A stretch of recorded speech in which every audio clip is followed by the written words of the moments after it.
Last year, the Intergovernmental Panel on Climate Change, as you know, that's the United Nations body for assessing the science related to climate change, warned that we only have 12 years to limit global heating to 1.5 degrees.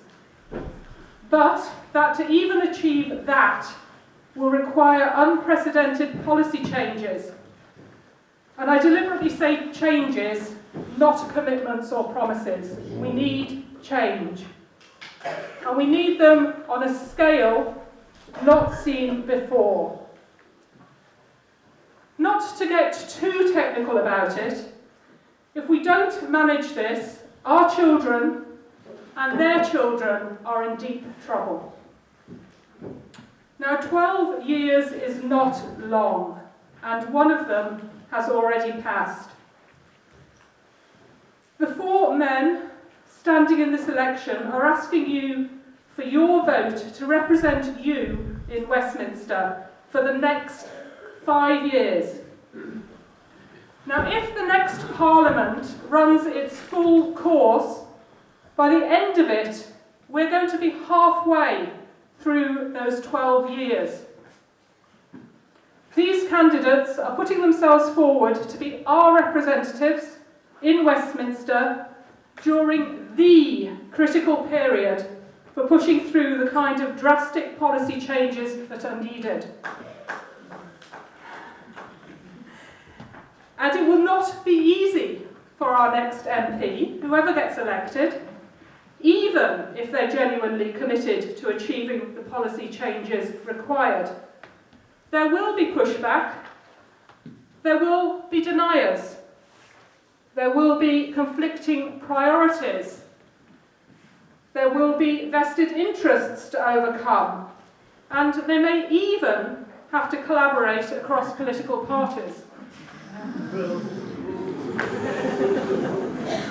So tonight is your chance to assess which of the four candidates you consider to be best able to take on this mammoth task, and your chance to question them about their and their party's approach and policies on climate change. So, let me introduce our candidates. There are four candidates standing for this constituency in the general election. We regret that we do not have a representative of the local Conservative candidate, Alistair Jack, on the panel. Alistair Jack declined our invitation due to a prior engagement. We had thought, as you will have seen in the posters, that we had secured the participation of Finlay Carson as his alternate. But he withdrew on Wednesday as he hadn't realised the focus would be on the forthcoming general election and the role of the Westminster Parliament.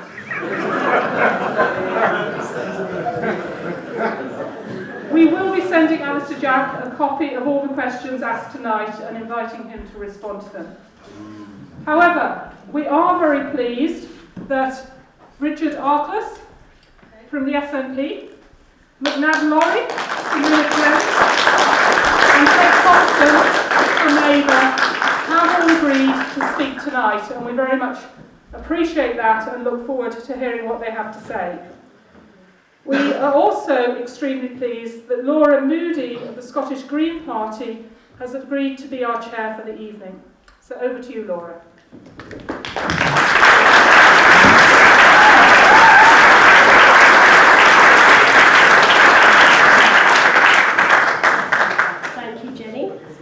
It's fantastic to see so many people turn out. I'm forever told that people don't really care about the climate, and to come to a room where we're literally standing remotely now is really heartening for climate hustings. This is, as Jenny said, the first election since the publication of the IPCC report, or the first general election, and it's really important that we have the opportunity to hear what our candidates will do for us in Westminster. As Jenny said, I'm the co-convener of the Dumfries and Galloway branch of the Green Party. I'm also their lead candidate for the 2021 Hollywood elections for the south of Scotland. The last hustings I attended was for the EU elections in May, And at that Hustings, the Conservative representative announced to the room that if climate was voters' top priority, they should vote for the Greens. 3,340 people took them up on that advice, and D&G saw the biggest increase in the Green vote in the country as a result. So as you can imagine, I'm especially disappointed that we don't have a Conservative candidate here this evening. People in this room don't have the option to vote Green in this election. Repeated snap Westminster elections are quite challenging for small parties, and our branch didn't feel able to contest. We are, however, determined to ensure that the climate emergency remains on the political agenda. And that's why I offered to chair tonight's Hustings. Before we start, just a couple of organisational points. It won't have escaped your attention that we have an all-male panel this evening. Indeed, we've only had 2 women contest this constituency this century. As a result, I'm going to be giving priority to questions from women in the audience this evening to make sure their voice is heard. Yes. And while I know that people in Dumfries and Galloway are never short of things to say, I do ask that as much as possible you stick to clear, brief questions and not comments or lectures, and that we listen carefully to the answers of all our panel members because they've very kindly given up their time to talk to us. And I suspect there's going to be a lot of people in this room wanting to ask questions. The climate crisis touches every aspect of our lives, and the questions I've seen in advance reflect this. However, given the devolution settlement, not all the decisions relating to climate action can be made at Westminster and our representatives there. So I will try to flag up both to the panel and the audience where questions cover devolved issues, but don't be deterred if that's the case or if we slightly reframe your question. And finally, we are very lucky to have microphones and a PA system this evening. However booming your voice, please do wait until a microphone makes its way to you before speaking. Sat in the middle, or if you're near the front, feel free to come and grab my mic. And please, before you start to ask your question, just introduce yourself and maybe say where you're from. It really helps in a crowded room for people to tune in to the different speakers if you do that. So, the first part of the evening is that each of our candidates is going to give a 2-minute speech. We drew names out of a hat, and it will conveniently go in the order they're sat at the tables. So it will be Richard first, then Ted, then McNab. And then we'll move on to questions from the floor. As I said, I've had several questions submitted in advance, so we'll start with those. But please, if you do want to ask a question, just to pop your hand up, and we will try to keep a good eye out and notice everybody who wants to answer a question. We aim to finish at 9. I think we had hoped to finish a bit earlier, but given the turnout, we'll try to keep going as long as we can until that point to make sure everybody gets an opportunity to ask a question. So, without further ado, Richard Arkless.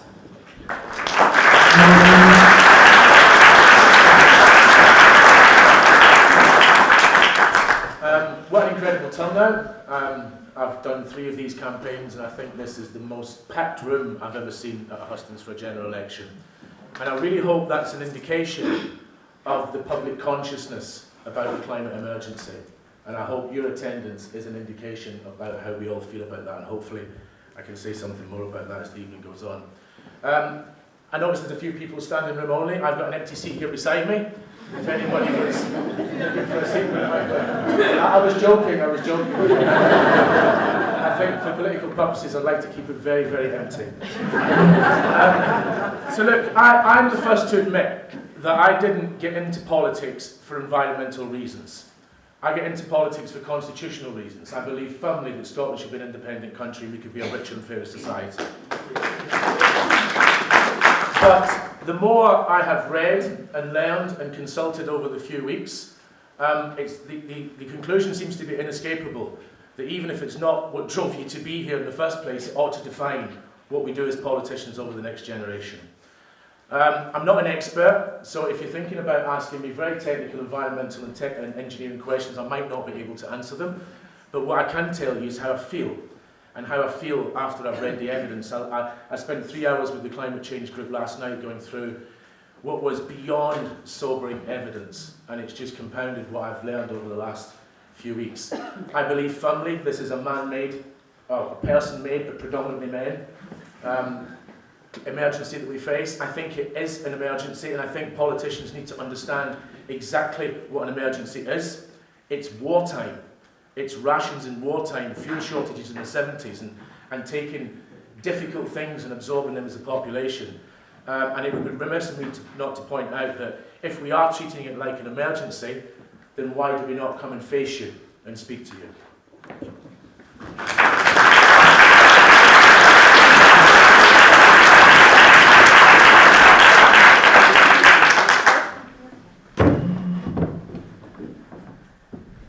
Good evening, and it's nice to see so many people in the room, clearly concerned about what is a climate emergency.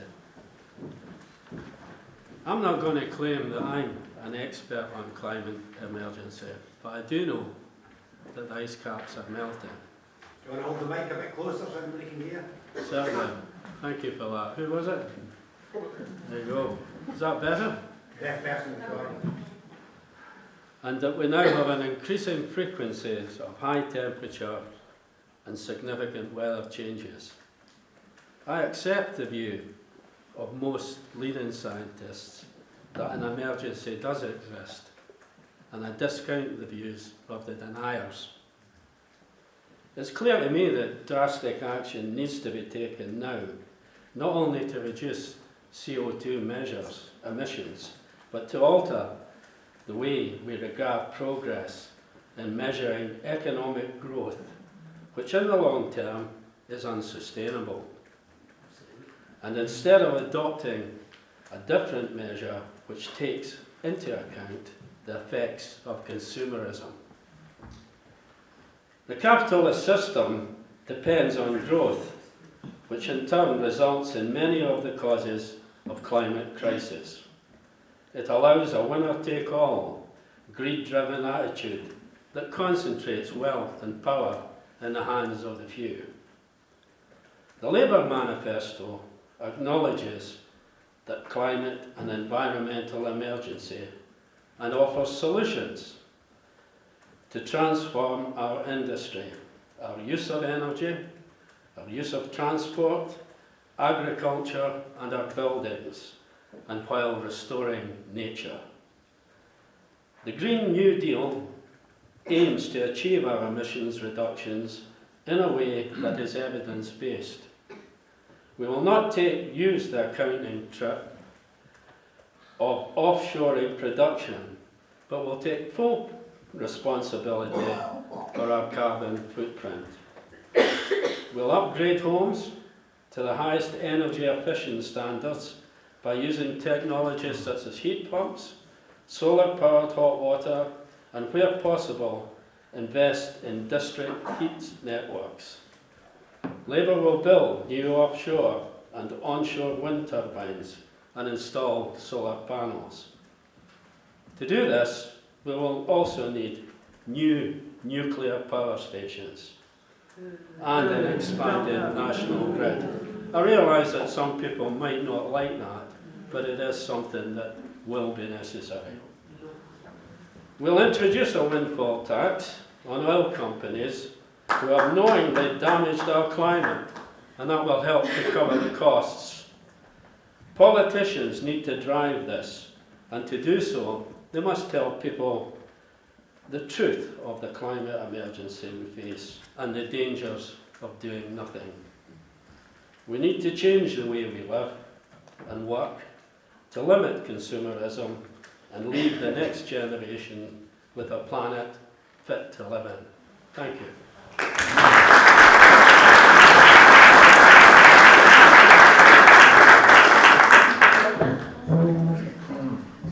Hello everybody.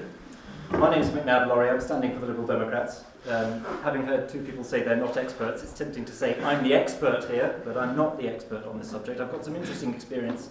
I did environmental science at university, looking particularly at environmental management, the relationship between people and the environment.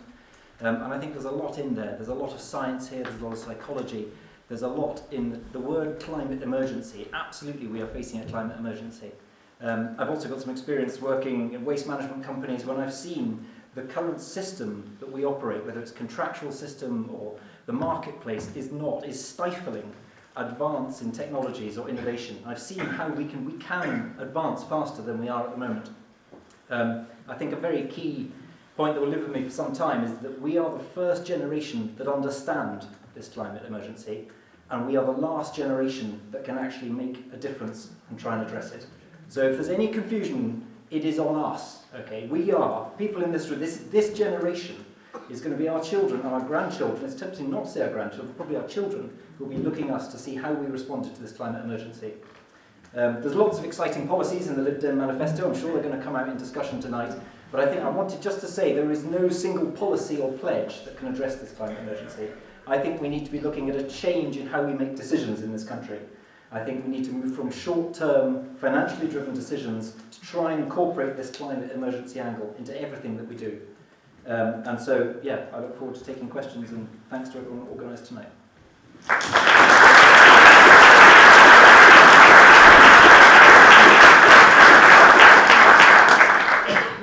Okay, and the first question tonight is from Claire Phillips.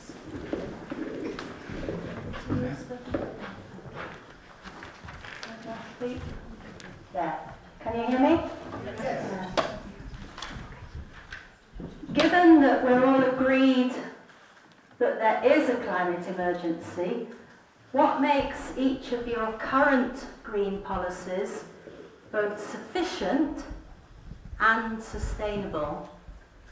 Okay, so we'll start with Ted, then McNab, and then Richard.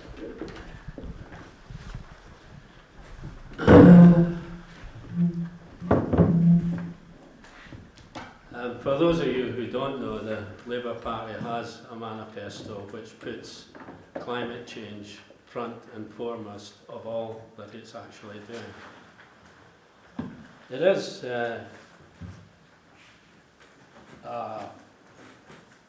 policy that actually looks at what we do and how we live. It also looks at the economic benefits of actually doing that. In the past, I think it's been too often, people have looked at green issues and dismissed them and said, that doesn't matter, climate change isn't occurring. Labour Party has taken on the mantle of saying, perhaps too late, that this is happening and we need to do something about it.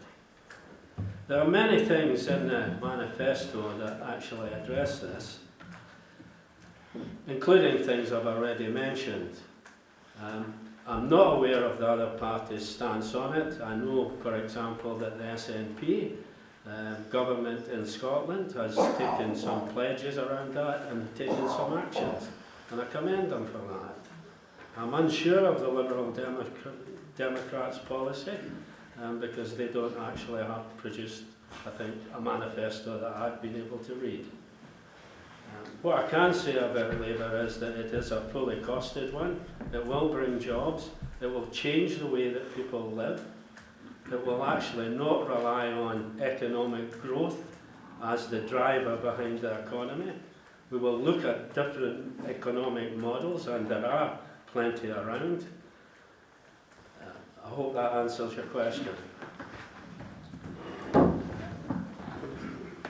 Hello. I think the question was, why is your party best able to address this? And in a sustainable and sufficient approach. And I think the biggest thing that comes to mind is that the current parties in power, it's not working. I think we need a change. I think we need a new approach. And I am new to this game. What I'm looking to try and do is provide a new future-looking approach, really. And you look at the Lib Dem manifesto, there's lots of points in there as or sooner or better. There's an ambition. We have the targets, we have the dates, but we have an ambition as well. So I think really I'm trying to put forward an alternative to the existing system. I think I'll sit. I think that's the protocol from the cameraman, so I'll sit. Thanks, Claire. Thanks for the question. I don't think anything is sufficient at the moment. When I look at my own party's targets, pitched slightly more ambitious than Westminster's targets in terms of electric vehicles, decarbonisation of railways and carbon-free new homes. They seem to be pitched beyond the danger point. And we've been told very, very clearly that in order to limit it to a 1.5 degrees rise, then 2045 and 2050 for zero carbon is far too late. So I don't think anything's sufficient. I think my approach to this issue has to be that even if I'm a member of a party in government, then to a sense the party politics and the party whip have to be thrown off on this, because we face, if you really believe that it's an emergency, then you cannot sit here and say that decarbonisation by 2045 is sufficient, because it's not. It's way too late. And the hole that we dig ourselves in, if we can't limit, 1.5 degrees, already tons of bad stuff happen. I think there's 8% knocked off the entire world's economy by the end of the century, and that is only a conservative estimate at 1.5 degrees. So, no, we've done things, we've set some targets, they're ambitious, we've got a new Green Deal, we've funded that with £500 million, but is it enough? No, it's absolutely not enough. And I think, given the comments that I made in the opening, is that I'm not going to stand in Westminster and say that things are acceptable just because my briefing notes and my party leader says that it's acceptable. Because if you treat this like a true emergency, then you need to think more like an engineer and a scientist. And it's clear that the politicians are the roadblock to this. Absolutely the roadblock to this. And the point was made by John yesterday evening that if the country was run by engineers and environmental experts, then these plans will be put in place in the next 6 months. So it's us. It's the politicians that are the blockage in this. And I don't want to be that blockage. I've got 4 kids. And I don't want them to turn around, well, when I'm gone, probably in the latter part of this century, and say, Dad, you're a politician. Why did you not do anything about it? Why did you vote for increased fossil fuel? Why did you not do something? So, although I'm not an expert, my experience over the last week, 2 weeks, when reading this detail has been profound, really, really profound. And the commitment that I'll make to you, and it's a bit of a cliche, that I'll treat it as my emergency. And if I think I will not trumpet lines and I will not trumpet statistics for political gain, I'll make sure, which is one of the demands of every climate change group, is that we tell the truth and we educate the population, we let everybody know how serious this is. And if we do, I think the population is a lot more amenable to the emergency measures that would need to be put in place than people think.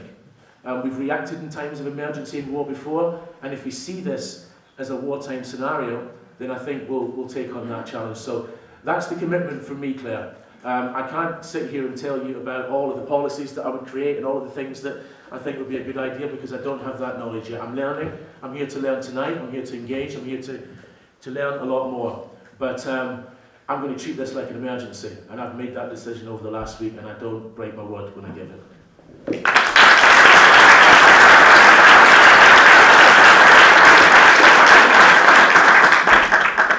Okay, the next question actually picks up quite nicely on some of the points Richard was making there, and it's Alice Campbell. Is Alice here?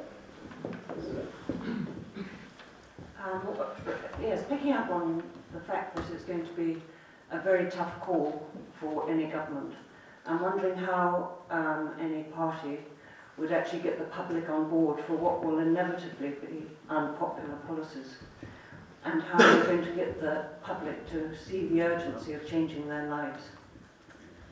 Thanks, McNab and then Richard and then Ted. I think there is. Can you hear me? Is that working? Yeah. I think there is an interest from the public. I think there is support from the public for this. I've seen examples of when the public are more in support of addressing the climate emergency than the system allows them to act. So my first answer would be, I don't think everybody is against it, as we've shown plenty of people here tonight are not. But there's a psychology that comes into this. There are some very hard messages that need to be sold. And I think it's the first principle of the Extinction Rebellion is that we need to tell the truth. We need to be honest, we need to be upfront. And the idea that the political class would ever be keeping something separate or keeping something away is just, I don't believe that's the case. We need to tell the absolute truth and get people on board with it. We are all going to be affected by the climate emergency as much as anybody else is. So we're all in this together. I think there's a message, selling of the message that comes into that really, and I think really you need to look to elect people who are able to connect and engage with the general public. I think I'll give my answer. Yeah, I agree with McNab. I hope that doesn't become a theme of the evening. I agree with McNab. I think it's about truth. We need to tell the truth. And as I said in my previous comments, politicians are clearly the blockage in this. So the responsibility lies with us. We've got media reach. We are supposedly PR experts. It's what we do for a living. So, you know, I've got that responsibility to make clear the truth. And, you know, they're selling it to the public. I'm not entirely convinced that it would be such the challenge that you think it would be. I think the way we can sell it to the public is they completely accept it's an emergency. If the public accept it's an emergency, and I mean emergency meaning emergency, then I think they will not necessarily fall into line, but I think some of the policies, some of the difficult decisions that would have to be made would be a lot more palatable to the public. I live in a house I've got 4 kids. My daughter tells me endlessly that climate change is more important than Scottish independence. Which is not the root of my conversion, although she has a part to play in it. We've used bamboo toothbrushes, we use plastic straws and all that kind of stuff, so we're environmentally aware, but we're just kind of tinkering with the edges when we're doing that stuff, and I don't think that is where the big picture lies here. So I think the public can be persuaded. I know there'll be difficult decisions. My commitment is to you that I'll make those commitments and I'll make those difficult decisions regardless of what party lines say or economic experts say. But I'm not convinced we can't sell it to the public, and I'm not convinced it would be the economic disaster that some people try to think and say that it would be. We've got huge renewable potential. There's huge opportunities in creating a green economy and converting to fossil fuels to a green economy, and I think those opportunities can be taken advantage of. So I think we can sell it, but at the root of it is truth. And as politicians, we need to tell the truth.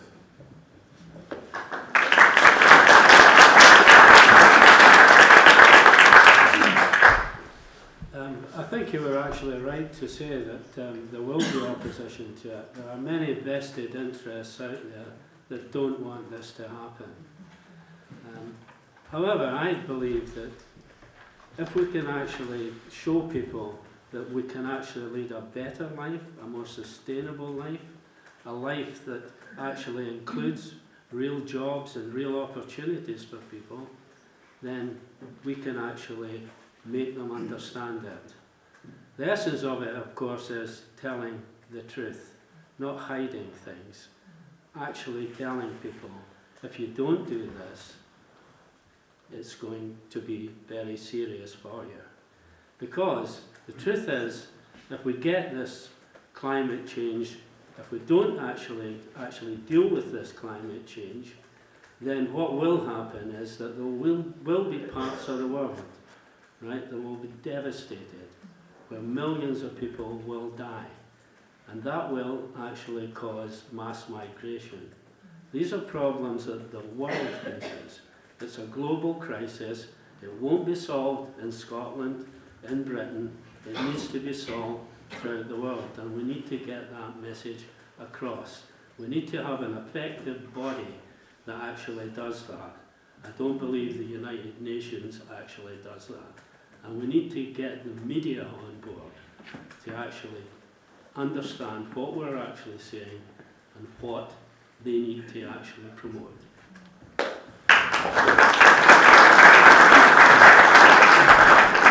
Candidates do my work for me. There's another nice segue into the next question from Ted there. Beverly Vokes or Vogue? What's Beverly or Vokes?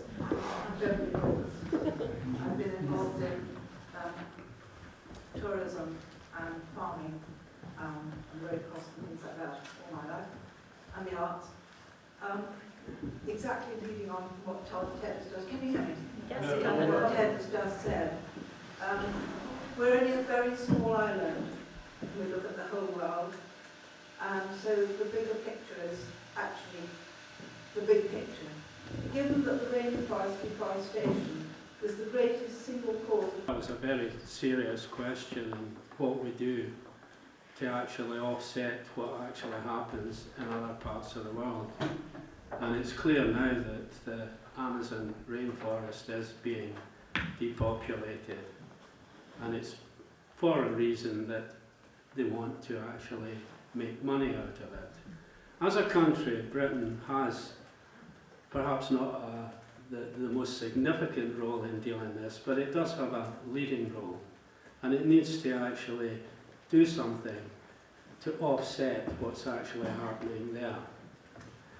One of the ways of doing it would be to actually put some foreign development money into there. That's not something that's actually in the Labour manifesto, but it's something that should be. I'm very concerned personally about the deforestation that's occurring there. One of the things Labour will do is actually reforest large parts of Britain in both, materials that can be used for building and also in natural species. That in itself won't make a difference to what actually happens in the Amazon, and I think the only thing that we can actually do is actually supply some funding so that they don't need to do that.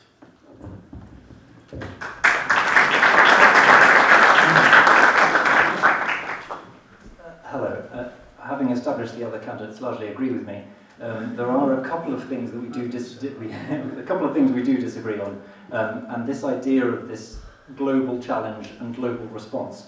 One of the largest reasons I've put my head over the parapet and got involved in politics is because when I saw the Amazon was on fire and Boris Johnson's response was, "We stand ready to provide any assistance the Brazilian government requests." And you think it's the Brazilian government that's burning the rainforest. It's the perfect example of how we're separate, we are weaker than when we are together. And I think if we have got 11 years, we're talking about here, to try and address these problems, we need to pull together whether it's on a UK or EU level, pull together with our partners, and we need to be able to negotiate effectively from a position of strength. And I think splitting us up does not help with that.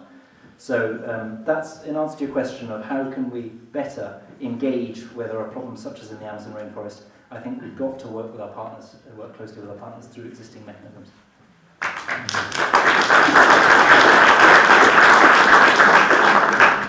Thank you. I'm going to take one more of the pre-prepared questions and then I'll open it to the floor so we get a few different voices in. But the next question I want to take is from Anne Johnston.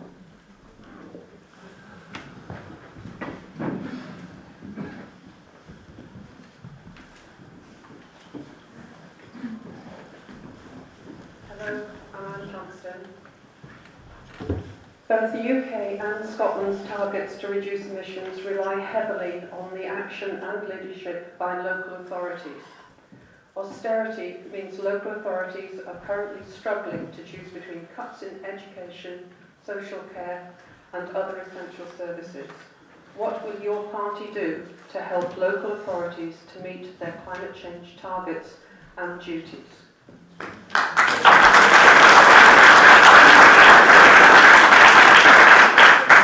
Just before we go to Ted, to clarify, obviously local government is devolved to a large degree to Holyrood Parliament. However, the amount of funding they get is influenced by the block grant that comes from Westminster, and of course Westminster has responsibility for local authorities south of the border. So I think it's still a useful and valid question to answer.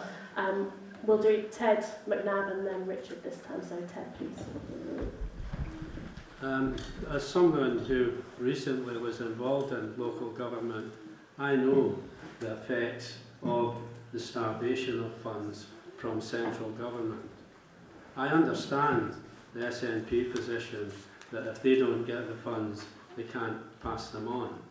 But the truth is that the budgets that are allocated to local authorities are mainly ring-fenced. So the scope for actually dealing with it is not there. What Labour is saying is that they will actually put £100 billion over 10 years into local government. That will actually perhaps redress some of the factors that have led to austerity measures. I know when I was on the council that part of what we had to do was take the least worst options to balance a budget. We tried, in just about every case, to actually save education, which actually takes up half of the budget. We've got a crisis with social care, which we're not addressing. We need to do that. And if we can do that, we can actually take off some of the burden of the NHS service that we have. So Labour's answer to it is actually to end austerity, to put more funding back into local government and allow them, in a lot of cases, to make their own decisions that suit the local needs.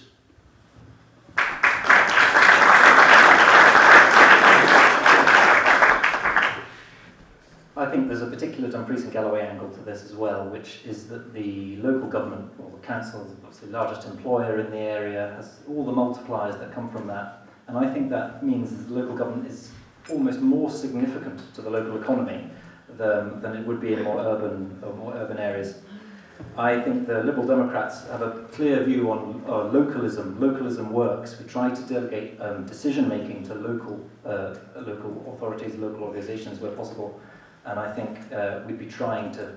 We've seen the cuts and the cutbacks that have happened in the local authority, and we'd be trying to mitigate that and try and empower local authorities without particular ring fencing or earmarking, but trying to empower local authorities to address what suits them. And that means if I was the MP for Dumfries and Galloway, I would be pushing this particularly hard because of the significance of local authority, both as an employer but also as a service provider in Dumfries and Galloway.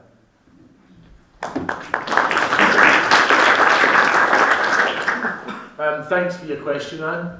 I think it's a very pertinent question, and it sort of moves into territory about all of our public services, really, and how they're funded and how we can fund them properly. And local authorities are no exception to that at the moment, and I do agree that they've got a more than proportionate role to play in helping meet the climate emergency. But when it comes to our ability as a Scottish Government to provide funding for the things that we think are necessary, I'm absolutely adamant that we do it with one hand tied behind our back.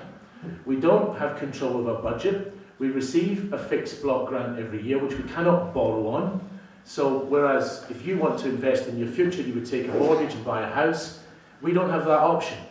We don't have that option because of the fixed nature of the Barnett formula, and those powers are reserved to Westminster. So essentially, in my view, we get pocket money. And we only get extra pocket money if England decides to spend a little bit more on their local authorities. So we're hamstrung. If we want to take real drastic investment action in Scotland, we need to control our own budget. And the only way that we can control our own budget is as an independent nation. And that's why it opens up all sorts of possibilities. A Keynesian approach to infrastructure, obviously with environmental considerations clearly, and also a Keynesian approach to the climate emergency. Let's be serious about it, but we can't do that with one hand tied behind the back, and our spending is completely directly related to what a much bigger nation with frankly completely different priorities sometimes spends on their own public services. So let's take our future into our own hands, control our own budget, and carve out our own destiny.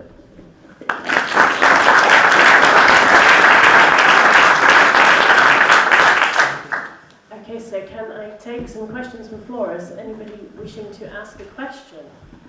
I might even let the odd man ask a question. Well, no, I think I'll allow Lydia. She had her hand up first. No, it was actually simply that. I didn't know if men were allowed to ask questions. Go on. Nay. We have a hand at the back, just there. Thanks, Michael.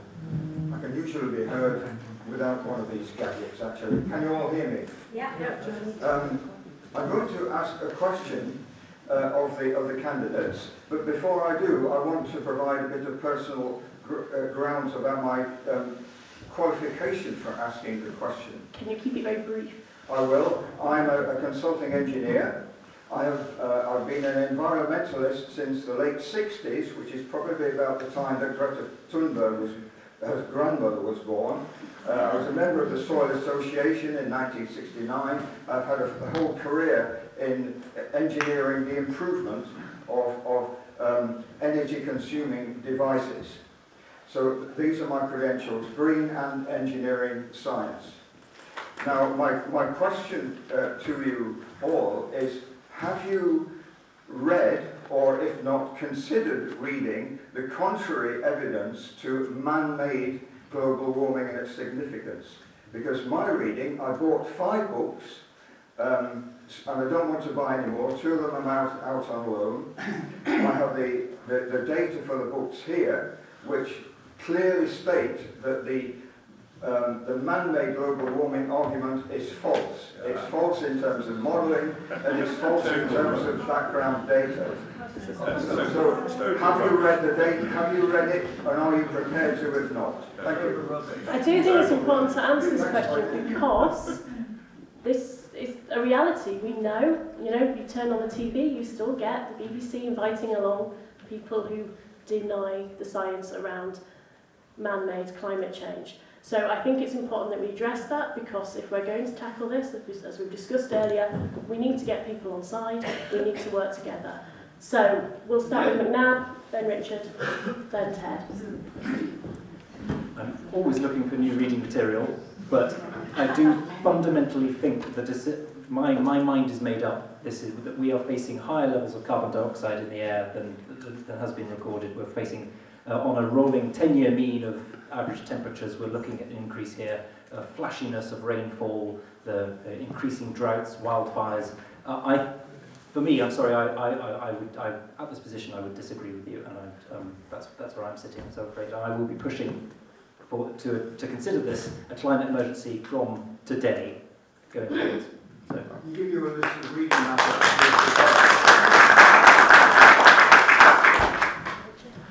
Yeah. No is my short answer.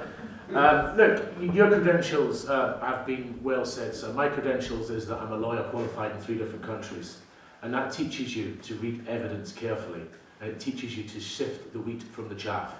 I haven't perhaps read the books that you said, but I've read some comments and some purported evidence from climate change deniers, and not even on balance, I profusely disagree with you. My assessment of the evidence with an objective legal mind is that it's completely and utterly overwhelming.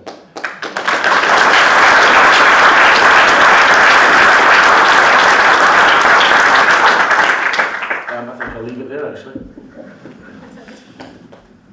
I haven't read any of these books. I'm actually convinced that the scientific evidence does show that man-made emissions are causing global warming. However, if you give me a list of your books, I will read them, because I like to take a balanced approach to things. Thank you. I would say that in most cases, I'd say in most cases, that the evidence for, it not occurring due to man-made emissions is rather sketchy, and is actually usually promoted by vested interests.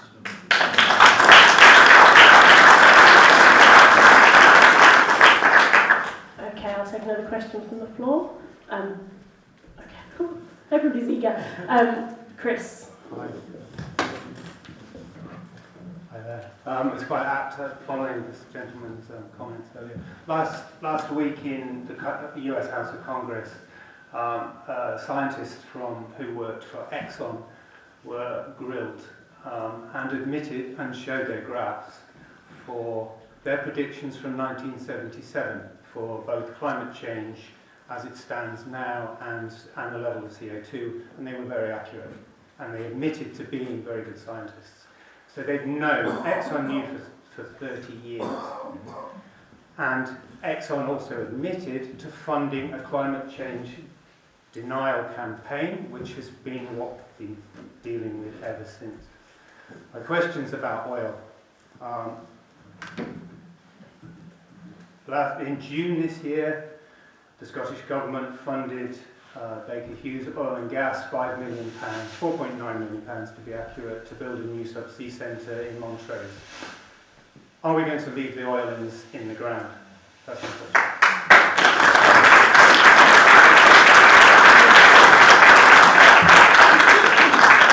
And that goes to Richard first then. Well, I think ultimately we need to. Ultimately we need to, but it's going to be the difficult decision of the politicians to guide us to where that point should be. The issue is not without difficulty, clearly. And my primary concern, not on climate change, has always been about the economic case for independence, and clearly oil is a significant part of that.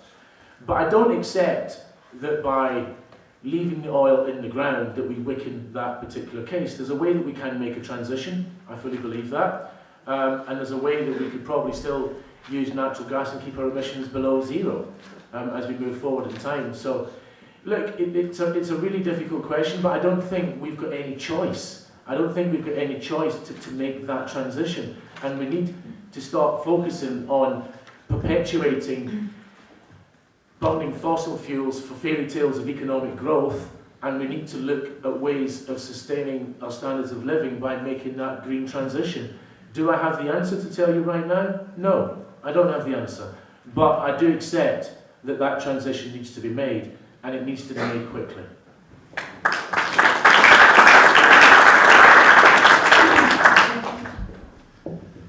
The question was whether we leave the oil in the ground.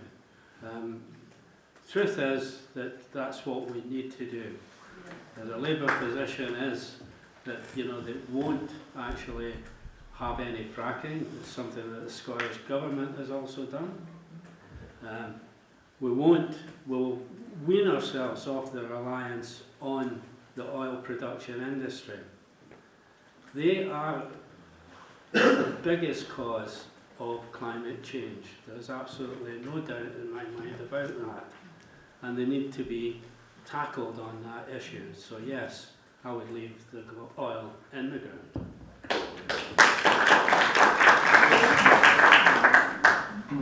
Yeah, I would agree with that. I think there is, with new oil discoveries going on all the time, we have to accept that we are not going to use all the oil we need to leave. We need to draw a line and leave oil in the ground. And I'm just glad that our economy is broad and wide and not dependent on a few key sectors such as the oil sector.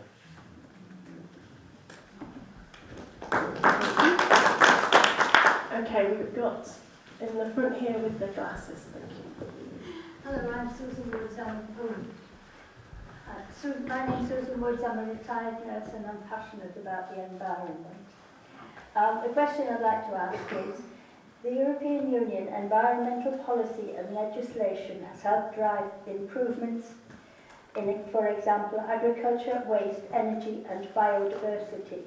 Will all of these areas continue to be fully funded and fully supported in the future? Ted?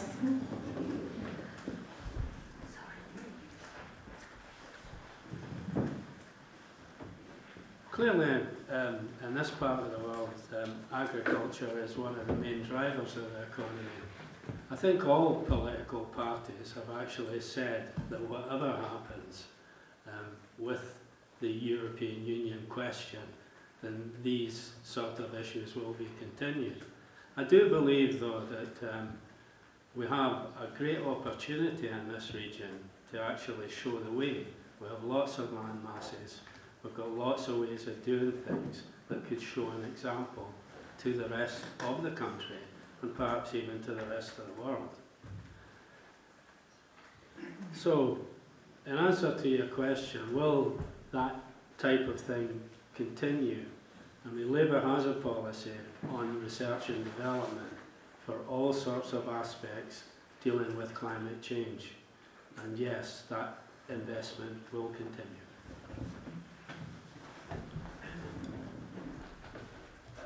I'm new to the politics game, but I can't let the opportunity go past without saying there is one easy way that we can continue to benefit from all the features of the European Union.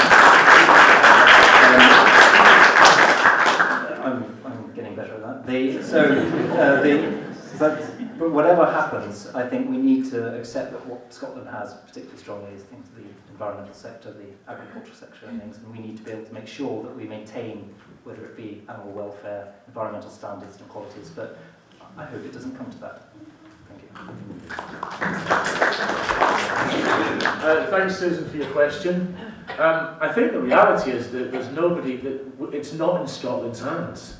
This is the principle of whether our common agricultural payments persist beyond us leaving the European Union. Unless we take a decision to choose our own future, then it's going to be in perhaps Boris's hands. So these common agricultural payments will be coming back to the UK. They should be landing in Holyrood because they're not on the reserved list of matters, and it should be powers for us to exercise. But the UK government has made very clear that they're going to grab these powers and redesign the CAP system. Now, that's not the issue here, because I mean, you need to ask yourself, who do we want to design the new subsidy system when it probably wasn't focused in its entirety on a climate emergency. It's been focused on different things, economic gain, and all sorts of other factors. So I think those payments need to be revisited, and I think they need to be designed with the climate emergency in mind. But I have no faith whatsoever that Bojo is going to do that for you. And the only solution to make sure that we make the proper decisions about climate change with the powers that we should have is to choose a future as an independent country.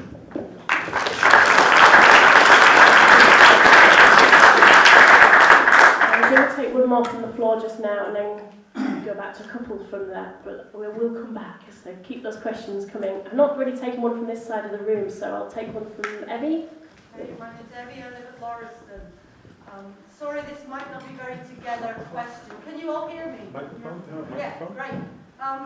Given that, anthropogenic climate change, man-made climate change, and the whole climate emergency and the ecological emergency, which is that, there are 60% less other species on the planet than when I was a little girl.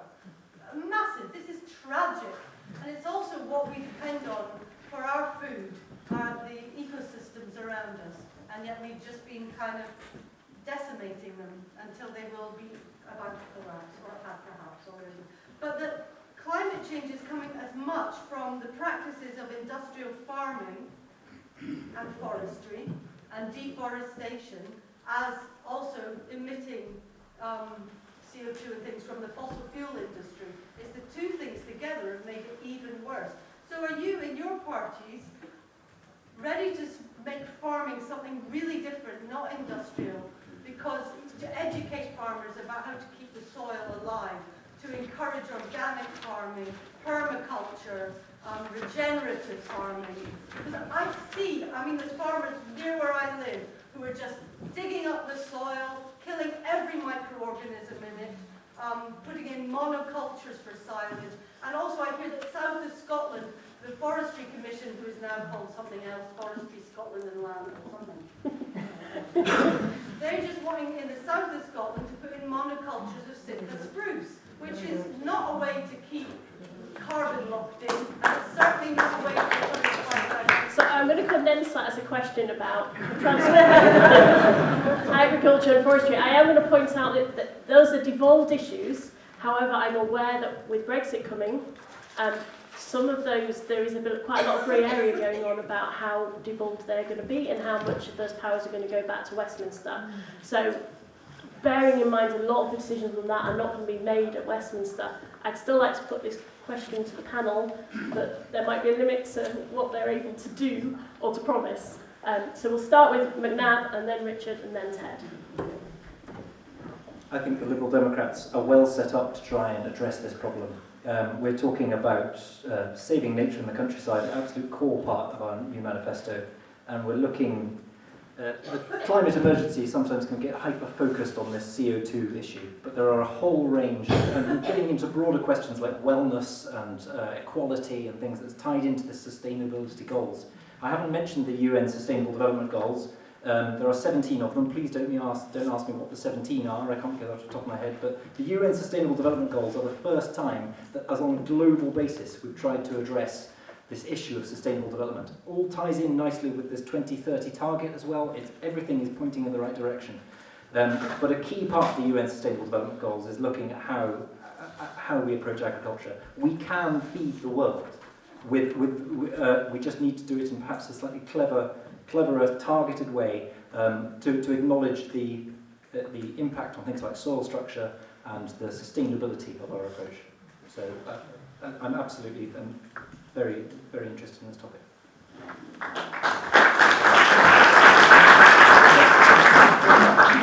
Thanks for your question, Evie. Obviously, you hold these issues very, very passionately, understandably so.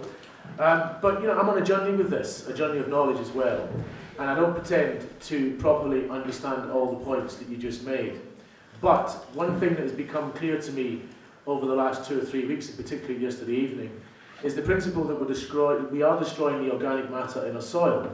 And I'll put my hands up, maybe 3 or 4 weeks ago, had you explained that to me, that would have been complete news to me. So I think we need to take this seriously. I'm not in a position to defend my party's policy or otherwise on the point that you made. I don't have that information with me. But if I treat this as an emergency, and if I stick by the commitments I gave in my opening speech, that I won't fall to party lines, I won't fall to briefing notes, then you as a constituent can convince me of that, and I'll take your voice to Westminster. And anything that I can do in Westminster, even if it is more ambitious than our party policy, even if it goes in a different direction than our party policy, the fundamental point of an emergency is that you take the action you think is necessary, no matter what other politicians around you are saying. Now, I hope I'm convincing you that I understand it's an emergency, because saying it's an emergency, believing it's an emergency, but acting as if it's an emergency are entirely different things. I understand that distinction, and I'll make this the centrepiece of my national issues that I deal with in Westminster. Let's speak, educate me, let me go to Westminster and be your voice.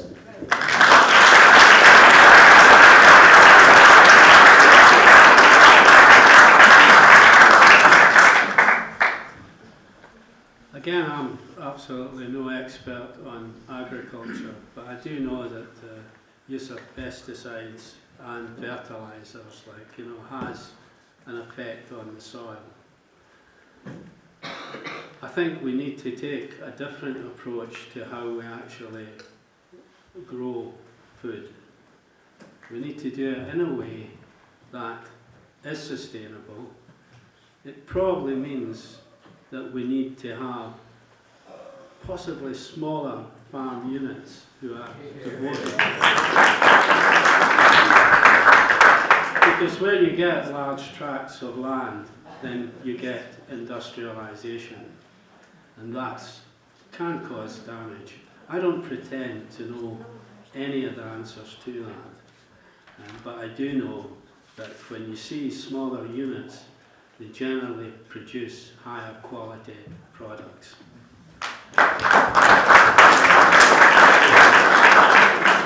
So, as we touched on soil, we did have a question submitted in advance relating to peat.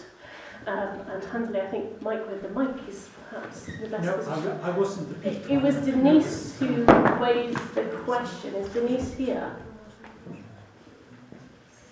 No? Okay, I'll ask it on her behalf if that's okay, because I think it's quite a useful one. When she first posed this question, it was about peat extraction licences, which are devolved. But then on discussing, she suggested that she would be quite interested to know if the panel would consider lobbying to ban the commercial extraction of peat and the use of peat in horticulture. So we'll start with McNab. One word answer would be yes. Peatlands are so important. Multiple benefits that come from peatlands: water quality, limiting the flashiness of floods that come through it, biodiversity benefits, and also the key point of being a genuine carbon sink. So peatlands, the Galloway peatlands are the most unknown peatlands. We've got a significant proportion of the UK and Europe's peatlands in Galloway. People talk about the flow country as being the home of peat, but some places in Galloway are absolutely internationally significant in terms of peatlands. I absolutely see it as a no-brainer to absolutely look to cease extracting from peatlands across the UK.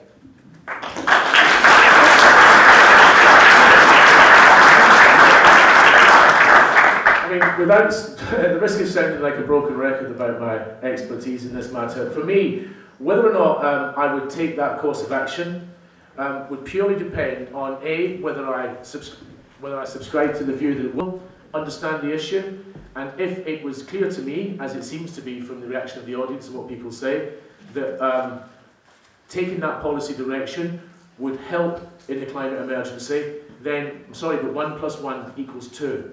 And I'm making a commitment, I'm making a very bold and a very genuine commitment here. So, yes, if the evidence was on its side, if the evidence was there, and if that's what the evidence was saying would help the situation, then if I didn't do it, I wouldn't be sincere about believing it was an emergency, would I?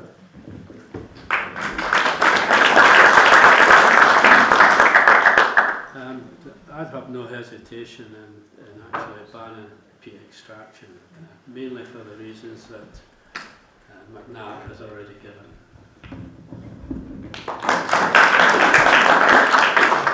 Is Michael Lloyd here? We've got Michael. Oh, yeah, there you are. Hi, Mike. Could you ask your question, please? Right, I'm just very concerned and would like to know really what the panel would think about how you actually sort of alter economic growth into sustainable economic development.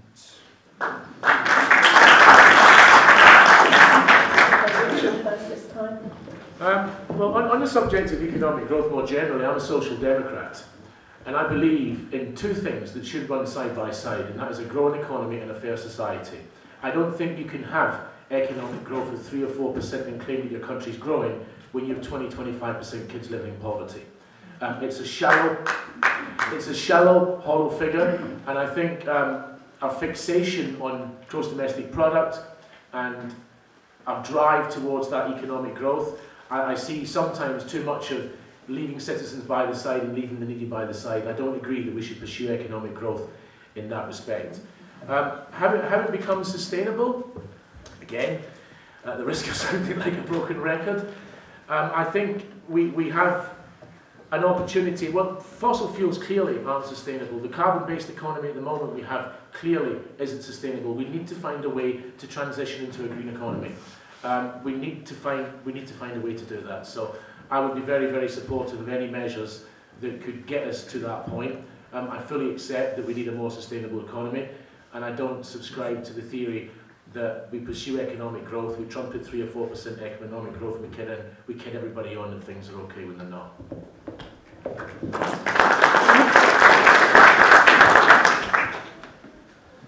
I mean, it's my view that the free market economy is not a sustainable model.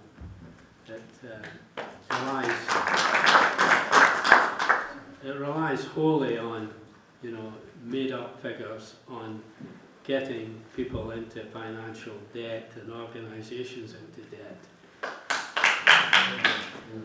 There are a number of other models that can be used, and I'm no expert in any of them.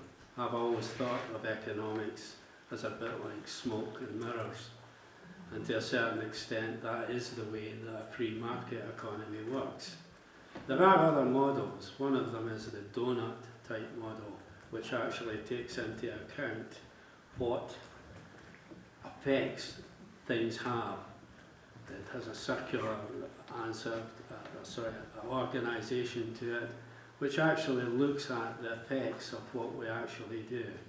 We need to be a kinder place. We need to be a place where, the acquisition of money and possessions isn't the be-all and end-all.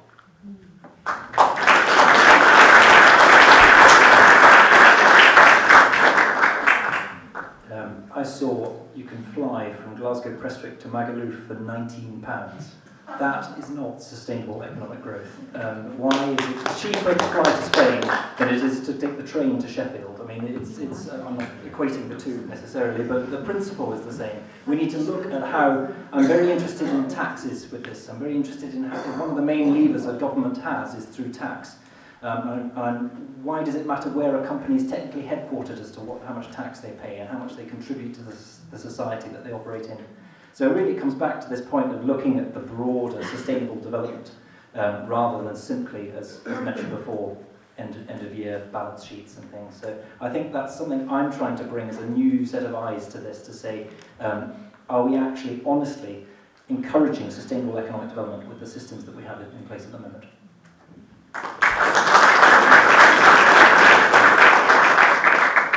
Okay, Jenny? I'm Jenny from Auchinleck. I'm really interested in how we can change our lifestyles for the benefit of the climate. How can you encourage people to change their lifestyles, and what are you doing yourselves to change?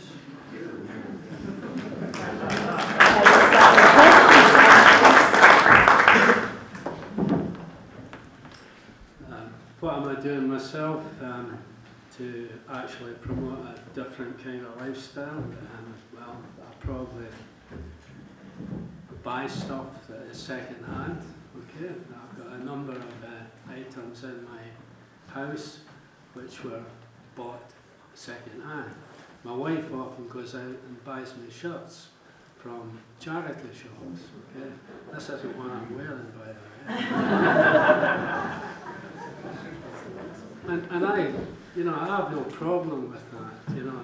I mean, I think because we are a consumer society, we acquire things and then dump them when we don't need them, or a newer, better model comes along. I don't tend to do that. I have a caravan at Sandhead near Stranraer, and I have a television in it that's probably about 25 years old. It still works, and I'm keeping it. So that's the sort of things I would do. I don't know if that answers the whole of your question, or whether there was another part to it.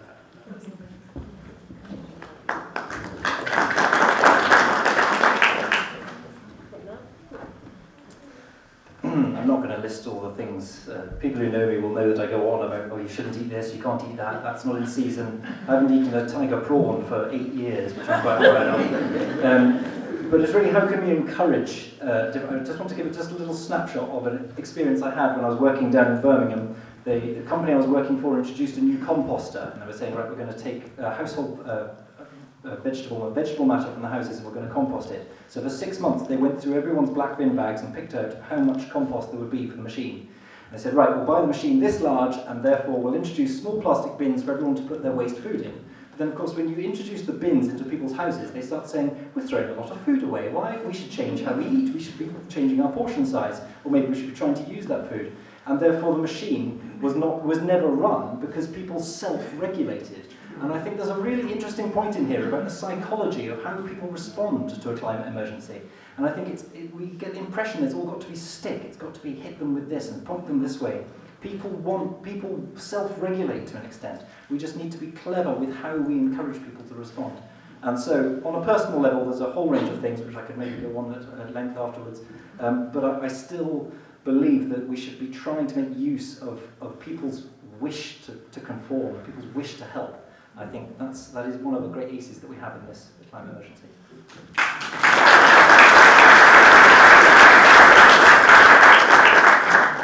Thanks, Jenny. Thanks for your question. I agree. I think we need a dramatic change in the way we approach our daily lives and how we consume. We live in a consumer society, and we need to revisit the wisdom of that, and we need to take some serious decisions about how we conduct our own personal lives. I think that's brought into sharp focus when I mentioned earlier, you look at the consumption emissions and you look at emissions that come out of our own landmass, and the consumption emissions haven't failed. So whilst our own emissions are going down, we're still basically sending our emissions overseas. So we have a real problem in terms of the way we've been ingrained in society and how we've been conditioned to behave in society and pursue self-interest. And pursue consumerisation of goods, and that needs some serious rethinking. If I'm lucky enough to be elected as your MP, I'm a public figure. It's my job to lead. It's my job to act as a role model, and I will take that very, very seriously. I offered the climate change group last night the opportunity to discuss my own carbon footprint as an MP, whether I would take the plane, whether I would take the train. Let's set some targets about how much I would use. I could use my PR reach to encourage things like smart meters and bamboo toothbrushes and better recycling, and be a public figure that is trying to get into the public consciousness about how we live our daily lives and try to change that. And I will take that very seriously, and I will try to do that as much as I can. In terms of what we do at home, we are doing lots of stuff, bamboo toothbrushes, as I've said, serious recycling. Kids get into big trouble if they mix it up and they don't take them away the next week. But I sometimes feel that we as citizens can scramble around with bamboo toothbrushes and no plastic bags, but we're dealing on the periphery of what is an incredibly dramatic challenge that we face. And we need big business, we need the oil companies, we need governments to take it seriously, we need to reduce our emissions dramatically. And I think that sometimes it feels like citizens are running around patting each other on the back because we're doing better recycling, while the corporates in boardrooms of multinational companies are commencing climate change denial campaigns to sway public opinion. So we need to do our best, but I think we need to refocus our attention on the people who are the real polluters and make them understand that they've got the obligation to.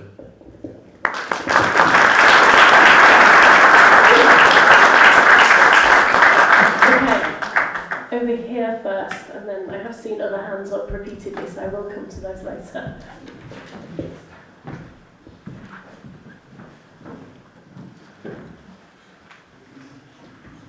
My name's Ginny McDonald, and I would like to ask about, it's partly in connection with what this lady behind me was talking about. What about the Scottish Environmental Protection Agency? Now that body was changed, I can't remember what it was called before, but we have got organisations that are supposed to protect our environment. I have witnessed complete degradation of the land round about me. It's more intensively farmed. I walk the River Nith every day. I'm not in this constituency, I'm just over north of Dumfries, but there's no meeting there. I have witnessed the degradation of the river. Farmers are just pouring slurry onto the fields when it's pouring with rain. It's running straight into the water course.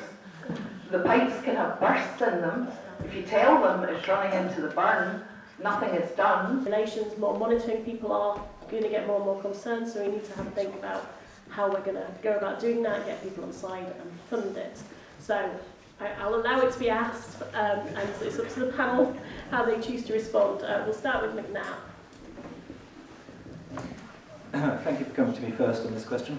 I think there has been a change in some of our public bodies from a proactive looking for problems that need to be sorted to maybe changing to a slightly reactive, depending on what's being reported.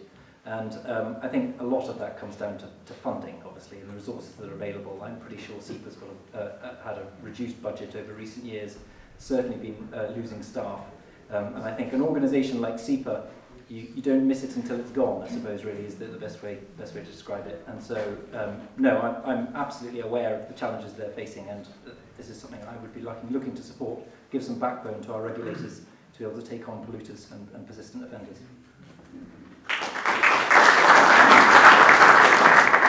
Thanks for your question, Ginny. You can move to my constituency anytime you want. If there's someone you haven't got a voice over there. Perhaps supply me with a house, that's another That's also devolved issues. I was 2 years as an MP and had numerous run-ins with SEPA. A whole range of things, predominantly about flooding. I became increasingly frustrated at their inaction and the lack of teeth to be able to deal with these issues.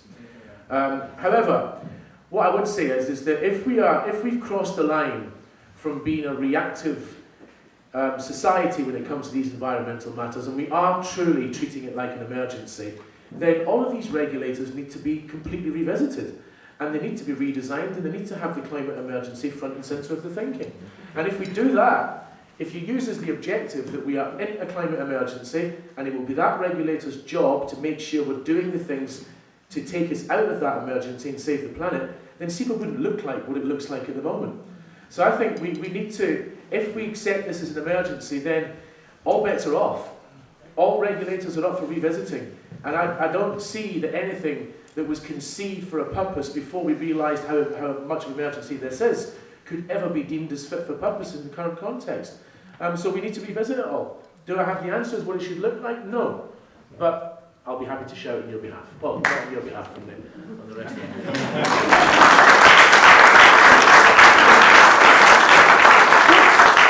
Follow up on that point, because we do actually have a question that came in advance from John Higgs, which I think actually dovetails fairly nicely with that issue of reform. Ted. Oh, Ted, I'm sorry. I'll let Ted answer and then we'll go to John. I was preparing myself in the eye from the audience. I know that SEPA a number of years ago had significant presence in Dumfries and Galloway. That has been drastically reduced for whatever reason. Most of the staff are headquartered in Hamilton, so that probably gives you an idea as to why, local action isn't taken. So we actually need to have people on the ground in areas like this, so that action can be taken when pollution occurs.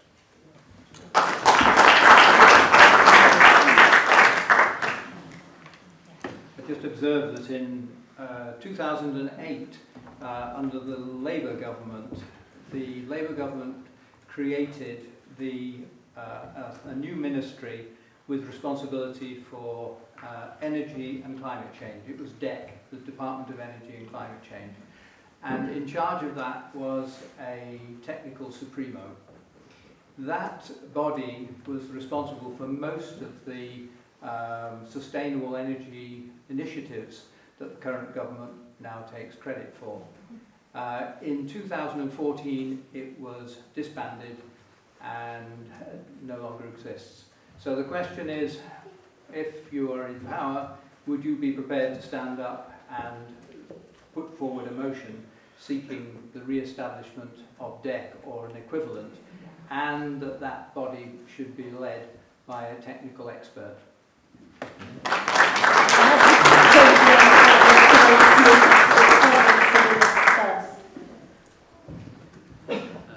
The answer to that is yes, that I would actually be prepared to actually put forward a motion for the reinstatement of a body which actually did so much good.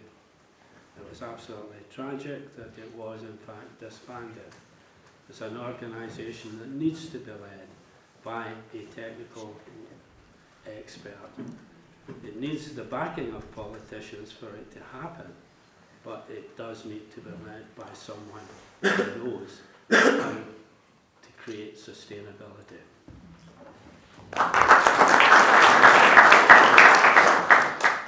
Yeah, I have a short and pithy answer for that one. The Liberal Democrats would look to establish a department for climate change and natural resources as soon as possible. So we can see the damage that's been done by removing that, and we would look to reinstate it.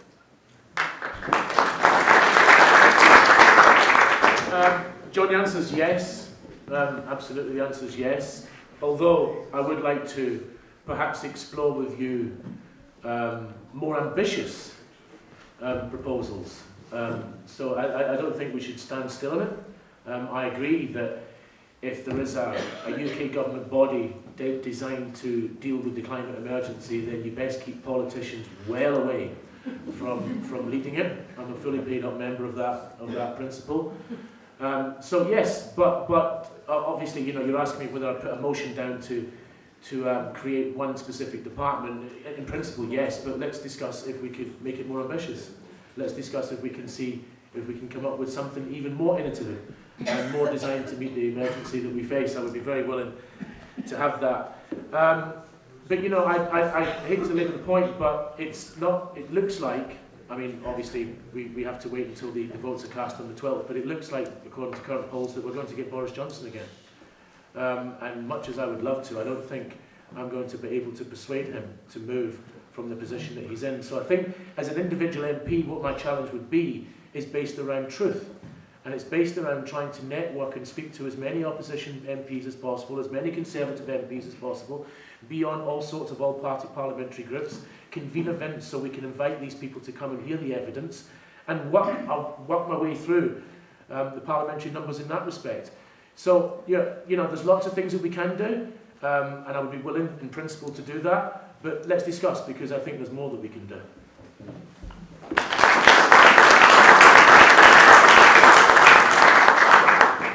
At the back with the terracotta jackets, just hand up repeatedly, right at the back. And then we'll come forward.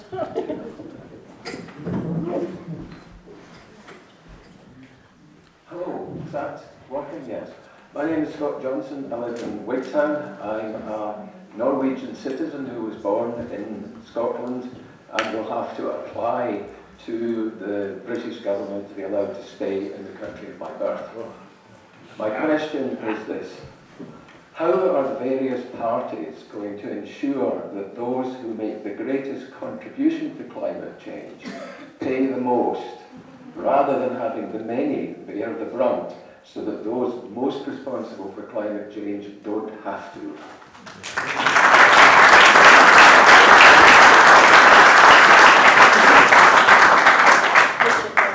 Thanks for your question, Scott. I'm appalled to hear the experience you've had living and working here, and having to prove to the UK government that you've got the right to reside here is frankly disgusting, and I don't think that should happen. I always say that there's only one qualification to being Scots, and it's that you want to be, and that should be it. I support in principle the principle of making those who have contributed most to the climate emergency pay the cost. But a little bit of dose of reality, we don't control those levers in Hollywood. It's a range of business regime taxation that would be required, and they're in the hands of the Westminster government. So the choice that we face in this election is whether we decide as a country to choose our own future, which would give us back control. I hate that phrase, but give us back control of those powers, and we can make a real tangible difference.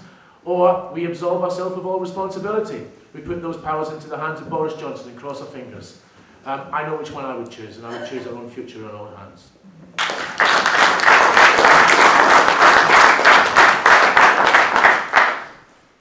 Labour's plans are to tax people to pay for things. Okay? The plans currently are actually looking at anyone who's earning less than £80,000 doesn't pay any more tax.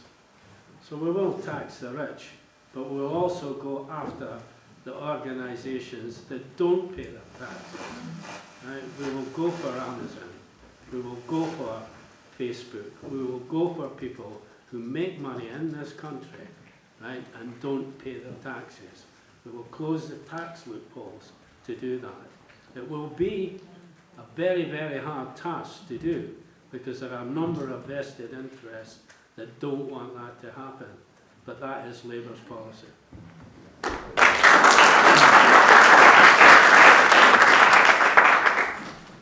I think we've tried some interesting things over the years, carbon credits and things. We've dabbled with different things. We need to change the taxation system in this country. I think we agree on that. And the Liberal Democrats will be looking to implement the UK's G7 pledge to end fossil fuel subsidies by 2025. And I think that's something that stands out as, isn't it lucky that we're part of the G7? Okay, I think we had two hands here. So you can come forward, Mike, with the grey jacket first and then the blue jumper. Hi. Brexit hasn't come into the conversation much so far, but I've tried. what I would say is, I'm old enough to remember the 1970s when we were the dirty man of Europe. We were exporting all kinds of pollution through ocean and through air, and that was a concern to many other countries in Europe. Since we've joined the EU, that has been more effectively regulated, and we now find ourselves in a situation where we are doing satisfactory things about the environment. The outgoing government and the one that hopes to get back in again are talking about deregulation. That's a priority for them. And my concern is, what is going to stop us from heading back to being the dirty man of Europe in a deregulated environment? Yeah, absolutely.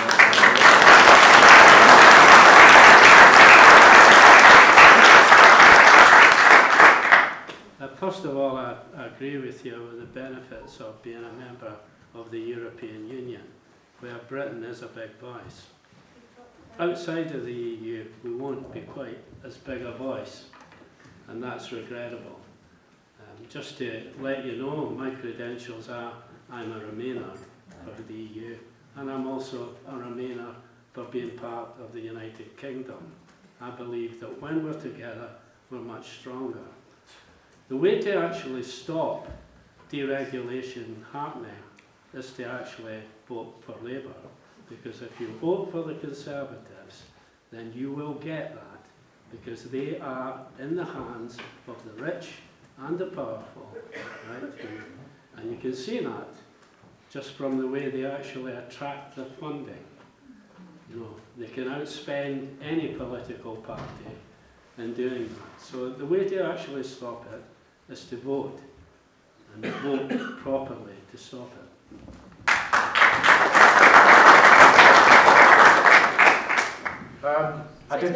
Sorry, McNab, my apologies. I agree with a lot of what Ted said, although I think you should probably vote for the Liberal Democrats. I think there's a number of things we're touching upon tonight, really, which is back to this global approach, the global response to these global issues. And I think the suggestion that we're getting things sorted by working through the EU, we're maybe not being seen as the dirty man of Europe anymore, and that's now at risk. I mean, what an amazing question that we're now facing to put that in jeopardy again and put that at risk again. So, you know where the Liberal Democrats stand, and that's where I stand as well. Thank you. I don't think I heard your name at the start. David, thanks for your question, David. I think you hit upon, for me, the nub of the issue, the crossroads that we find ourselves in this election. If we are to leave the European Union, I don't want Scotland to leave the European Union. If we are to leave the European Union, particularly under Boris and his Tories, is that we're going to be minus 53 in trade deals, straight up. We've got 53 trade deals through the European Union, and all those will disappear. And we've all heard Boris Johnson tell any man and his dog that he's got a plethora of trade deals lined up. One in particular with his pal in the White House at the moment. Yeah. And think of that political dynamic. Not just and if the Labour Party ends up leaving the European Union, it won't be either Boris or Jeremy that's in this position. That system will be in that compromised position. And they will be desperate, for political reasons, for the front page of the Daily Mail and the Daily Express, they will be desperate to strike trade deals with anybody who will do business with them. Now, the race to the bottom will be well and truly on, because we will have to undercut every standard that we've got in this country, every environmental protection, every single worker's rights, to make ourselves appear more competitive to get better deals in these trade deals. And it will be the sole focus of the Westminster system to come back to Parliament and come back to the Daily Mail and the Express and tell them that we've signed these trade deals and completely gloss over the detail within them. Now, that scares the living daylights out of me. It really does. It really scares the living daylights out of me. And the only way that we can ensure that Scotland takes a global approach to this is to become an independent nation within the EU and use our influence to make sure that the EU is meeting these challenges.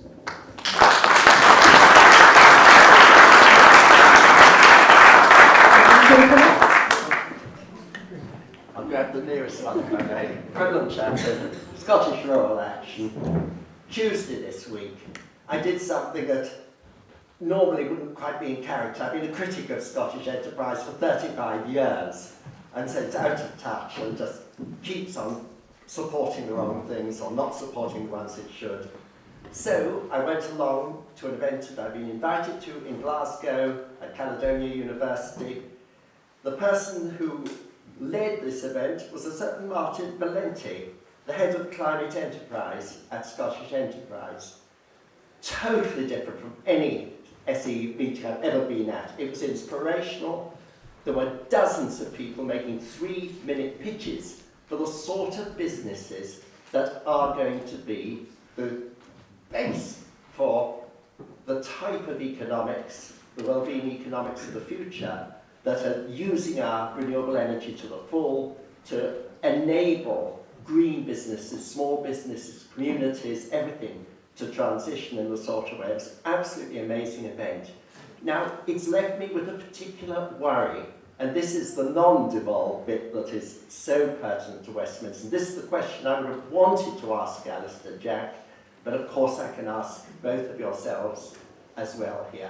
COP26, a UK hosted and invited international world event with tens of thousands of people coming to it. At the moment when we become aware of the climate emergency, it's going to be in Glasgow, and it's how the Westminster government is going to ensure that people like Martin Valenti and all those exciting new business ideas get heard. We're the host country here. How do we get the balance between what we're doing? If Scotland is still in the United Kingdom, we don't know whether it'll be in Europe or not. But some comment around that from all of the candidates, I'd be really grateful to hear. Okay, while Roland returns the mic to McNab, who's the first to speak on this one, I'm just going to clarify for anyone who doesn't know, COP26 is taking place in Glasgow in June next year. November. Is it November? And those meetings are the meetings where people get together to set climate targets. So you'll all have heard of the Kyoto Protocol and the Copenhagen Accord. It's essentially that, but it's happening in Glasgow next year. So McNab first. It is undoubtedly a coup to be happening, hosting the meeting in Glasgow next year, particularly with the climate emergency coming to the forefront of public consciousness as well. So I think the role of an MP for Dumfries and Galloway is to make sure that people know how close Dumfries and Galloway is to Glasgow, for test visits, for site visits, for examples of what can be done. And that's something that I would see as the responsibility of Dumfries and Galloway MP working in the Westminster Circle. Thanks for your question, Roland. I think it's a great thing that we're hosting this event next year. I'm told, and I would like to believe, that it's in response to the innovative and ambitious targets set by the Scottish Government, with the caveat, obviously, that if we treat it as an emergency, then it's not enough. So I'm glad it's happening. I don't know if you've seen, there was a drunken rant by Boris Johnson on Facebook a couple of weeks ago, saying that he was going to ban Nicola Sturgeon from turning up at COP26, stick a Union Jack on the side of it, and tell everybody that they're decreasing their emissions, when we know the reality is the consumption emissions are going up. So I think it's a great thing. I'm proud that happens. And you know, I honestly believe, I'm an internationalist, I'm a Scottish internationalist, and I believe that we can have a really profound and effective voice on the world stage if we join the world. And this is an example what we can do only with the limited powers that we've got. We've always been at the forefront of invention, we've always been at the forefront of innovation. My message is, give our parliament, give our country the normal powers of an independent nation, and we'll see a lot more of this.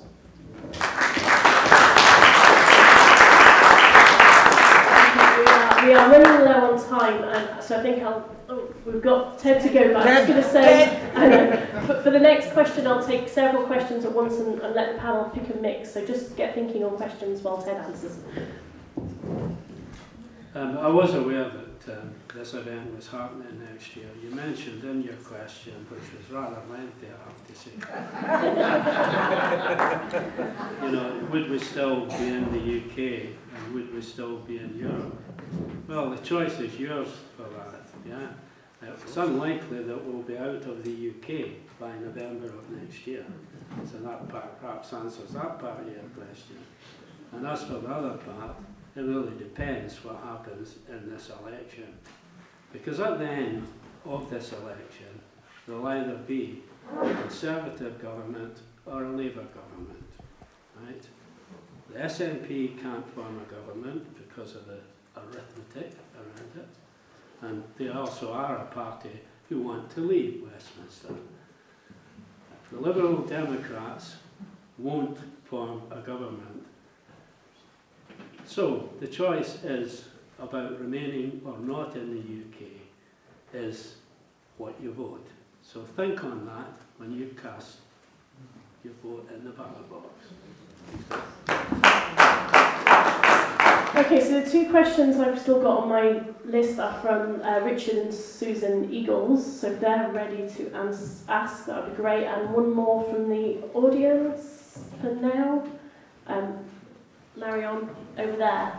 So if you all say your questions, and then we'll let the panel pick. Ted first, then McNab, then Richard, which one they want to answer. So we got a choice of... You get to choose. You get to choose which question. Thank you. I wasn't prepared to talk. So, but I'm aware that we're coming to the end and education hasn't been brushed even. So I would like to ask, well, we've been talking about changing lifestyles, educating people. So I would like the panel to explain how their parties are planning to listen to the kids that are out protesting and see that you are hearing them. How are you going to listen to them?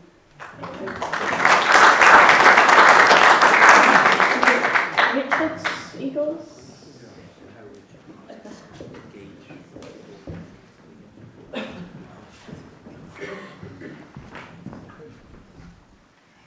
Yes, thanks. This is really quite, I suppose, a reasonable question to sort of end up on. We want to know now.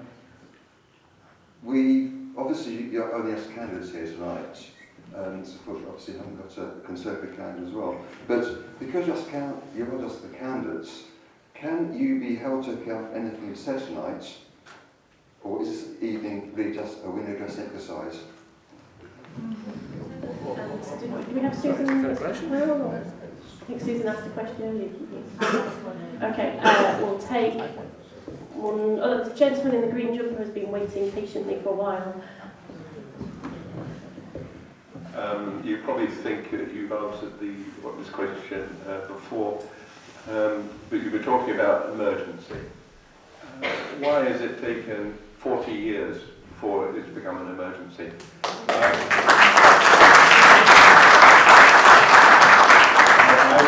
I'm a retired research scientist, and I was talking with climatologists back in the 70s and talking about the Earth warming up. So how are you going to get government, give it a kick up the backside and actually get moving on this?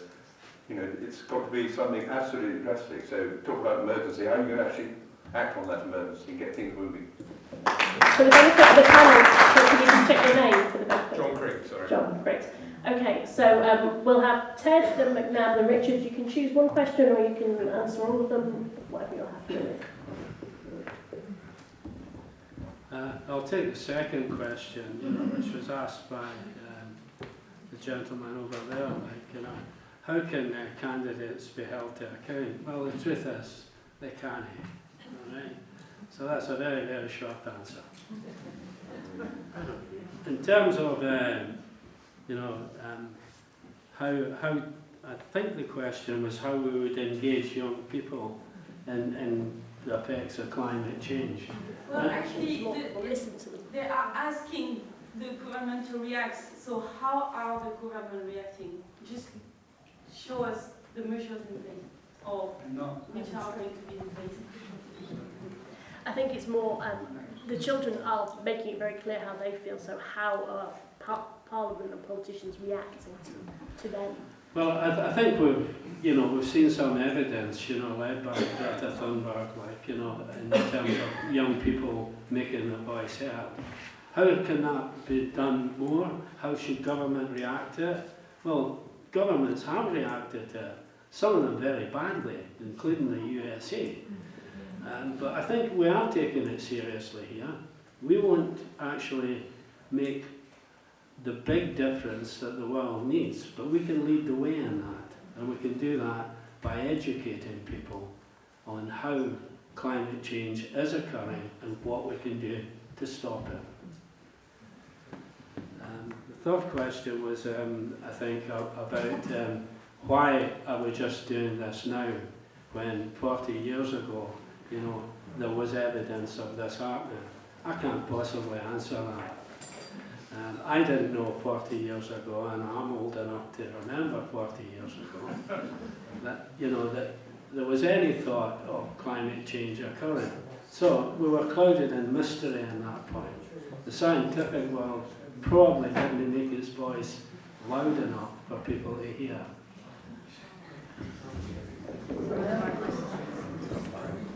Has this evening been a window dressing exercise, or can we believe what people have said? I would like to think everything that I've said I absolutely would support. Nothing's given me concern of what I've said. Absolutely, I believe we are facing an emergency and we don't need a single policy or process to change. We need to change how we make decisions in this country. And that's tied really to why has it taken 40 years for us to get this onto the front page, which is your question at the back, sir. And I think really that ties into why do I think we need the next generation of politicians to come to the fore now and take hold of the situation. We know what the issue, we have a better understanding now of the issues we are facing than ever before. And I think this is the opportunity now. We need a new set of eyes, a fresh approach, and let's build on what's taken far too long to get this far. Well, I think the challenge has been set to try and answer all three questions, hasn't it? Richard, I'd like to answer your one firstly and directly. You can hold me to account. It's true that until another general election, I'm presuming of course that I was privileged enough to be elected, you can hold me to account. Don't think that as an elected MP that I would walk around cocooned with a steel shield around my head and nothing would affect me. The words of my constituents and what they say to me really resonate, really resonate. It's you that I represent. It's your words that I will listen to. And I think if you speak to anybody that knows me and how you may not always agree with what I say, but I think most people that know how I conducted myself within the 2 years would say that I did engage with people. I did listen to people, even if it was a very, very difficult issue to deal with. I will always do that, but you can hold me to account. If you want me to come and have regular meetings with you and update you on what I've been doing in Westminster, just say the time and place and I'll be there. So there are ways for you to hold me to account, and I don't accept, I share people's cynicism of politicians. It was one of the reasons that I got into politics. So I completely understand how you would come from that position, but I'm an honest, sincere and genuine bloke, and your words will affect me, absolutely will affect me. If you don't listen to your constituents, then I don't really think I should be standing here or sitting here asking for your vote. And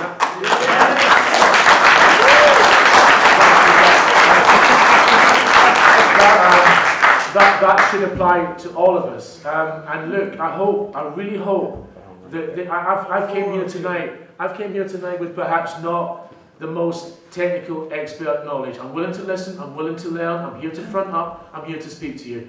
And Ted would like to perpetuate the two-party state and convince you that it's only Labour and Tory that's going to shoot on the biggest issue that we face.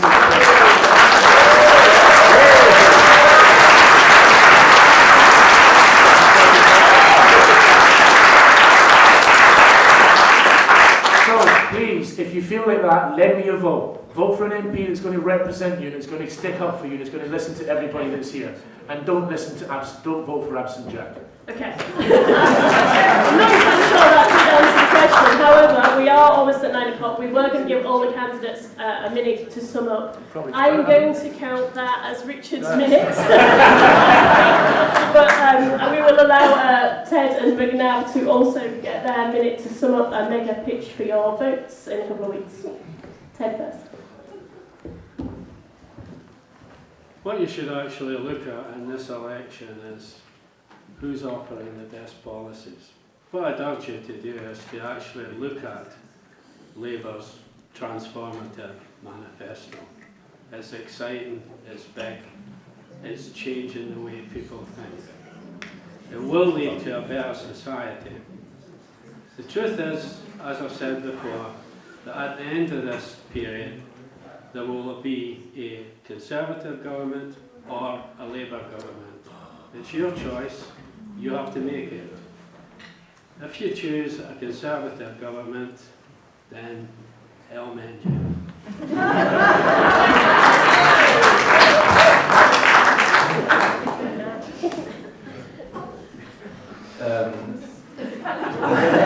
I'll just follow that, shall I?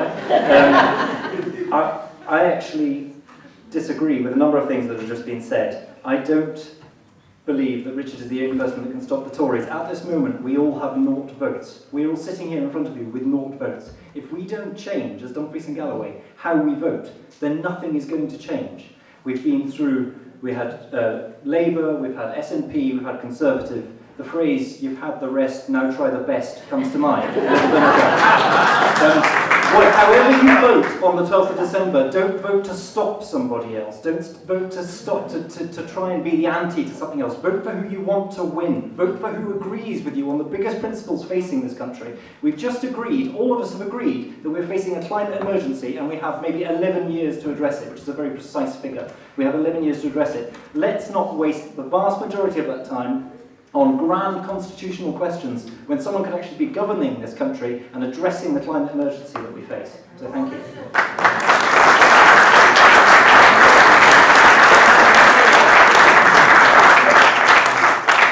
Okay, that's it, folks. You can all breathe a sigh of relief and you can all leave this stuffy room and go away and have a good think about how you're going to vote.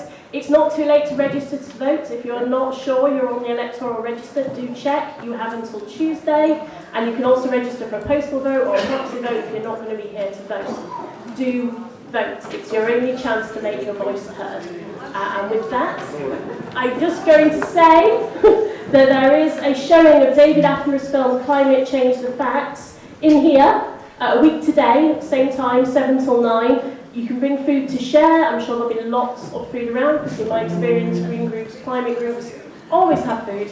And it's a good opportunity to also discuss some of the issues in perhaps a less challenging environment than this. So do come to that next Friday. Thank you.